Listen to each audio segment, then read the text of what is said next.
হরে কৃষ্ণ। সকলকে কৃষ্ণবীতি ও শুভেচ্ছা। Happy new year. আপনারা সকলেই নতুন বছরকে স্বাগত জানাতে চলেছেন।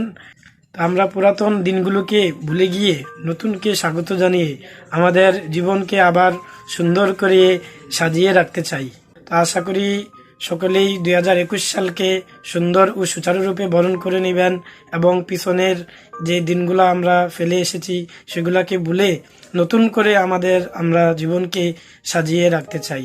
যদিও এক এক দিন করে আমাদের জীবন থেকে একটি বছর শেষ হয়ে গেল, তারপরও সেই দিনগুলো থেকে স্মৃতিচারণ করে আমরা কিছু শিক্ষা লাভ করতে পারি। এই যে গত বছর আমরা করোনা মহামারীতে সারা পৃথিবীব্যাপী একটা আলোড়ন সৃষ্টি করেছে, সেই করোনা ভাইরাস আমাদেরকে মারাত্মকভাবে ক্ষতিগ্রস্ত করেছে। এই করোনা ভাইরাস সমস্ত পৃথিবীকে একটা শিক্ষা দিয়ে গেছেন। তো সেই শিক্ষা থেকে শিক্ষা লাভ করে আমরা কিভাবে সামনের নতুন বছরকে স্বাগত জানাতে পারি সেটাই আমাদের উপলব্ধির বিষয়। যেমন আমরা যদি করোনা ভাইরাস থেকে শিক্ষা লাভের কথা চিন্তা করি, তাহলে সহজেই আমরা উপলব্ধি করতে পারবো যে এই করোনা ভাইরাস আমাদেরকে সামাজিক দূরত্ব খুবই শিথিল করে দিয়েছে। আর সামাজিক দূরত্ব শিথিল করার কারণে আমরা যে মানুষগুলাকে আগে সময় দিতাম না, হয়তোবা আমরা বাইরের জগতের সাথে বেশি মিশেছিলাম কিন্তু ঘরের লোকদের সাথে বেশি একটা সময় দিতে পারতাম না। এই করোনা ভাইরাস আমাদেরকে এমন শিক্ষা দিলেন যে ঘরের আত্মীয় স্বজন বা বন্ধু বান্ধব, ভাই বোন, মা বাবাকে তোমাকে অবশ্যই সময় দিতে হবে।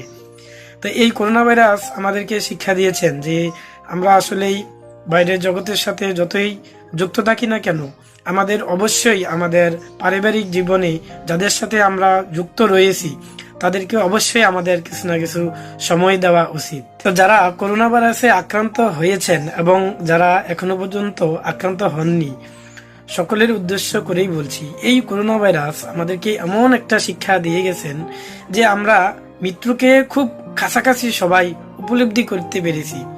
আর বিশেষ করে যারা করোনা আক্রান্ত হয়ে আবার সেখান থেকে ফিরে এসেছেন আমাদের মাঝে, তো তাদের অভিজ্ঞতাকে যদি আমরা বিবেচনা করি বা আলোচনা করি বা পর্যালোচনা করি, তাহলে আমরা দেখতে পাই যে তারা খুব কাছাকাছি থেকে মৃত্যুকে দেখেছেন। মৃত্যু যে আমাদের সবার জীবনে একবার না একবার আসবে সেটা তারা উপলব্ধি করতে পেরেছেন। সেই শিক্ষাকে হৃদয়ে উপলব্ধি করে আমরা এই 2021 সালকে আমরা খুবই সুন্দর এবং সুষমভাবে এবং সচেতনভাবে আমাদের জীবনকে গড়ে তুলতে পারি। মৃত্যু যে সবার জীবনে একবার না একবার আসবে, তা করোনা ভাইরাস আমাদেরকে শিক্ষা দিয়ে গেলেন। তো সেই শিক্ষাকে কাজে লাগিয়ে আমাদের জীবনে আচরণ করে এবং সবসময় সেই অভিজ্ঞতাকে কাজে লাগিয়ে আমরা অবশ্যই মৃত্যুকে ভুলে যাব না এবং সবার সাথে খুবই ভালো ব্যবহার করব, কাউকে কষ্ট দিব না, কারো প্রতি রাগ করব না, কারো প্রতি ক্রোধ প্রকাশ করব না, কারো উন্নতি দেখে তার হিংসা করব না, আর নিজেকে কখনো অহংকারী ভাববো না। এই শিক্ষাকে কাজে লাগিয়ে আমরা যদি 2021 সালে আমাদের নিজের জীবনকে সুন্দরভাবে গড়ে তুলতে পারি, তাহলে অবশ্যই আমরা আমাদের লক্ষ্যে পৌঁছাতে পারবো।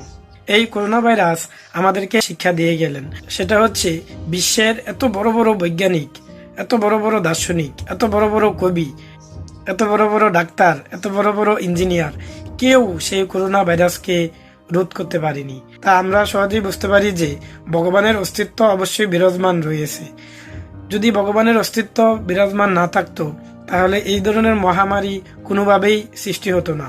ভগবান এই মহামারী দিয়ে শিক্ষা দিলেন যে আমাদেরকে অবশ্যই ভগবানকে ভুলে যাওয়া উচিত নয়। আমরা যে ধর্ম পালন করি না কেন, আমাদের সকলেরই উচিত আমাদের সৃষ্টিকর্তাকে ভুলে না যাওয়া, অর্থাৎ সৃষ্টিকর্তার নির্দেশ অনুযায়ী আমাদের জীবনকে সুন্দর ও সুচারুরূপে পরিচালনা করা উচিত।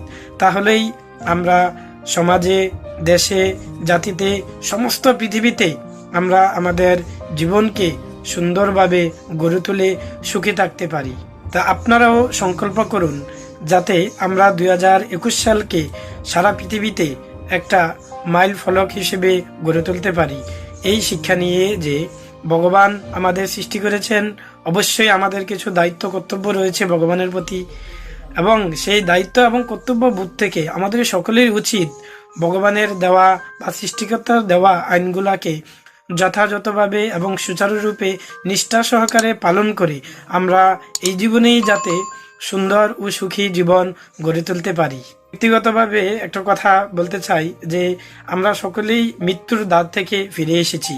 তো সেই কথা স্মরণ করে আমাদেরকে অবশ্যই আমাদের মৃত্যুকে সবসময় যে আমাদের দরজায় ধাক্কা দিচ্ছে সেই কথা আমাদেরকে অবশ্যই মনে রাখতে হবে, এবং সেই কথা যদি আমরা হৃদয়ে ধারণ করি যে আমাদের অবশ্যই মৃত্যু হবে, তাহলে আমরা সবসময় কোনো খারাপ কাজ, কোনো মিথ্যা কথা বলা, অন্যকে দুঃখ দেওয়া, অন্যকে কষ্ট দেওয়া এবং নিজের মধ্যে অহংকার ভাব কখনো তৈরি হবে না যদি আমরা সেই কথাটাকে স্মরণ করি।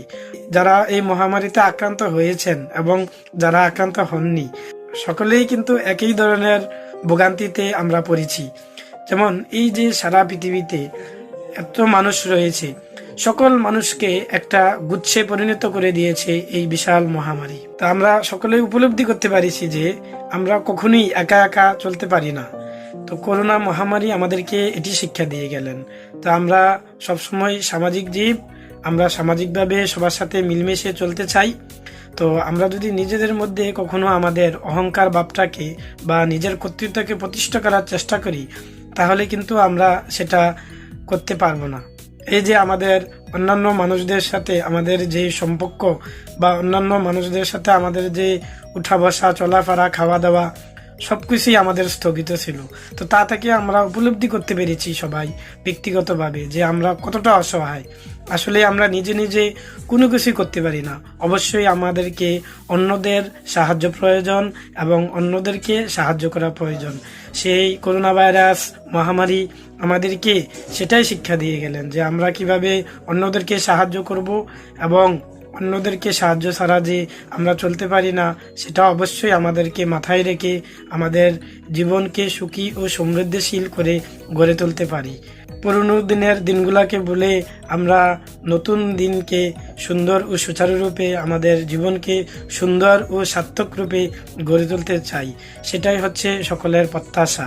সবাই ভালো থাকবেন, সুখে থাকবেন। হরে কৃষ্ণা কৃষ্ণা কৃষ্ণা হরে হরে, হরে রাম রাম রাম হরে হরে।